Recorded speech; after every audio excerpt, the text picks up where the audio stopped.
Hello everyone, আসসালামু আলাইকুম। এই তো প্রতিদিনের মতন চলে আসলাম আরও একটি নতুন ভিডিও নিয়ে। এই যে এখানে আমি চা বানিয়ে নিতেছি,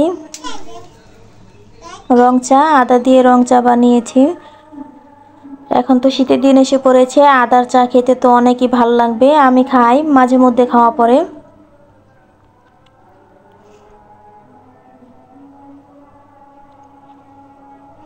আর এই যে চা খেয়ে এখন ছাদে যাইতেছি। ছাদে জামা কাপড় ছিল, জামা কাপড় আনবো। গতকালকে জামা কাপড় ছাদে শুকাতে দিয়েছিলাম, এখন শুকিয়ে গেছে, নিয়ে আসতেছি। আমি, আমার ননদ আর আমার ছোট মেয়ে, ওই জল ফুপির কুলেও আছে।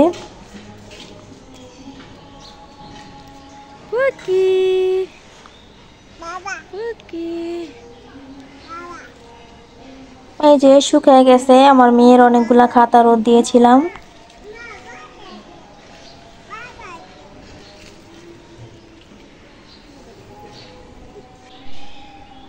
আর এই তো এখানে অনেক সুন্দর ফুল ফুটেছে গাছে। আর এদিকে হচ্ছে এই যে আম গাছে আম, ছোট ছোট আম ধরেছে। আর এই যে এখন বাসায় চলে আসলাম, এসে যে এখানে হচ্ছে ডাল ভেজে নিতেছি। এটা মুগ ডাল, এখন মুগ ডালে রান্না করি। আর এদিকে হচ্ছে আলু সিদ্ধ বসাইছি, আর একটা ডিম সিদ্ধ দিয়েছি ছোট মেয়ের জন্য। আর এদিকে হচ্ছে আমার শ্বশুর বাজার পাঠিয়েছে, গরুর গোশত পাঠিয়েছে। এখন এই যে গরুর গোশতটা ঢেলে নিতেছি।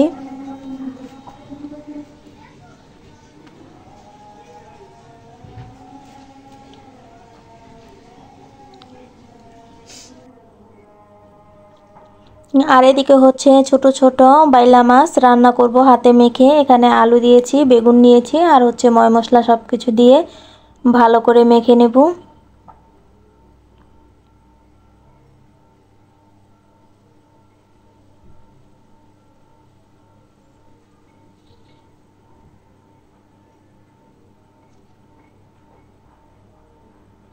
আর এদিকে হচ্ছে যে গোশতটা ধুয়ে বসিয়ে দিয়েছিলাম। আর যে অনেকক্ষণ রান্না করার পর গোশতটা একটু অর্ধেক সেদ্ধ হয়েছে। আর এই সময়তে যে বড় বড় আলু কেটে দিয়ে দিলাম। গরুর গোশতে আলু দিলে তো ভালোই লাগে, সবাই পছন্দ করে না, তবে আমি, আমার ননদ, আমার মেয়েরা অনেক পছন্দ করে গরুর গোশতে আলু। আমরা বেশিরভাগ সময় গরুর গোশতটা ভালো করে কষিয়ে তারপর রান্না করি, আলু ছাড়া। আর মাঝে মধ্যে আলু দেওয়া হয়। আর এদিকে হচ্ছে যে ছোট ছোট বাইলা মাছ মেখে বসাই দিয়েছিলাম। এখন একবারে পোড়া পোড়া করে তারপর নামিয়ে নেব। ধনিয়া পাতা ছিল না, এই জন্য আর দিতে পারিনি। আর এখানে হচ্ছে যে আমার মেয়েকে গোসল করিয়ে দিয়েছি। এখন আমার ননদে যে ওকে লোশন টোশন দিয়ে দিতেছে, মাথায় আশ্রয় দিবে।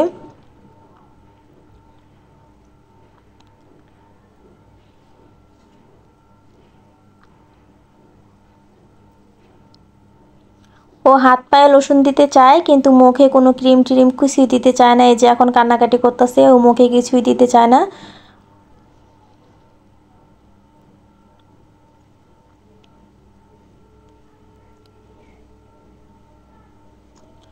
আর এই তো এদিকে হচ্ছে মাথাটা আঁচড়ে দিতেছে।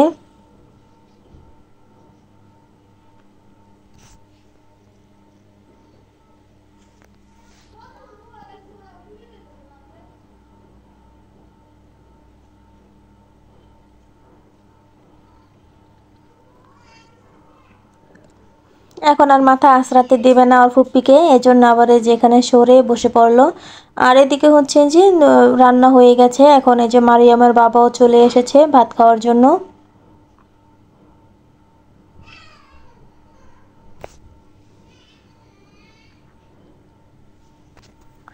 আলু দিয়েছি তো গরুর গোশে, এজন্য একটু ঝোল ঝোল রেখেছি। আর আলু না দিলে একবারে ভুনা ভুনা করতাম। আর এই তো এখন এই যে খেয়ে নিতেছে। আর আজকের গরুর গোশটা মাশাল্লাহ খুবই মজা হয়েছিল। আর এদিকে হচ্ছে এই যে মুগ ডাল রান্না করেছি। আর এই যে এদিকে হচ্ছে আমার মেয়ে সন্ধ্যার পরে ও একটু বের হবে। ও সন্ধ্যার পরে ও দাদির সাথেই বের হয়, আর দাদির শরীরটা ভালো না, এজন্য আজকে আমি নিয়ে বের হয়েছি। এই যে আমার মেয়ে বাইরে গেলে কত খুশি হয়। আর এদিকে ওর বাবা চলে এসেছে।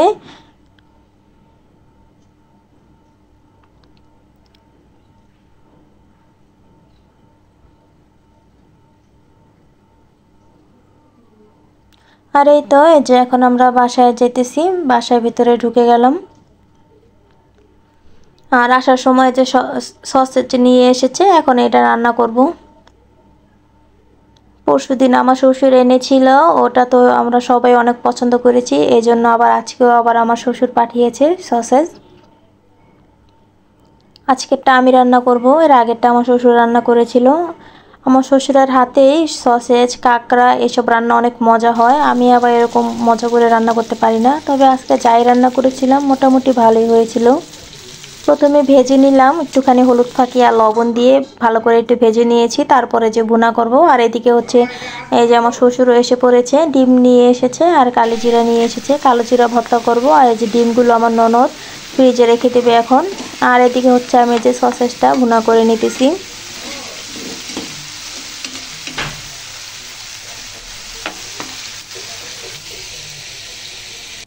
এই তো এখানে আমি সসেজ দিয়েছি, আমার হয়ে গেছে রান্নাটা। এই তো আজকের ব্লগটা এ পর্যন্তই। যদি ভালো লেগে থাকে অবশ্যই সাবস্ক্রাইব করে দিয়েন। আল্লাহ হাফেজ।